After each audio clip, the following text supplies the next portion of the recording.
Now, you've already pointed out a few things that weren't real in the Bible. Yeah. What was real? Like, I believe the Garden of Eden, you believe, was a real place. Well, I believe it's based on a real place. It's based on the Jerusalem temple that was supposedly built by Solomon and was destroyed. And we think probably historically it was destroyed by the Babylonians in the 6th century BCE.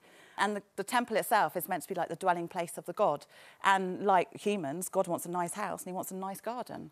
And it's the meeting place between the heavenly realm and the earthly realm. And so it was filled with trees, and it was a very sensory experience going into the temple. There were nice smells of incense, and that's what the story of Eden is based on.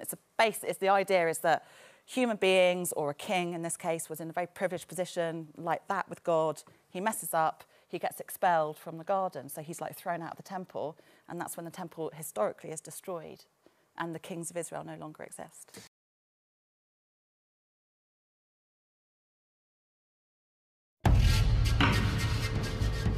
The Middle East.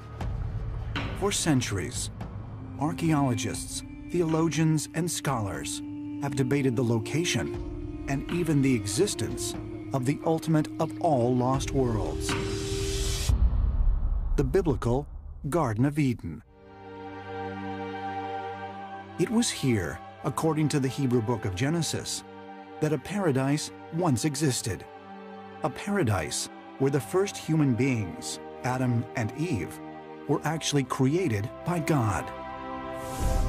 But could such a paradise, now shrouded in myth and legend, have actually been a real place? When we're looking at the Garden of Eden, we know that actually there is a physical description as to where it was. So it is said that 4 very specific rivers came from it or were near it. So we can actually go in search of this. 2 of these rivers, the Tigris and Euphrates rivers, are well known and actually run through what is Iraq today. The other 2 rivers that are described are not very clear. Researchers now believe the 3rd river, known as the Karun River, runs through Iran and joins the Euphrates just north of the Persian Gulf.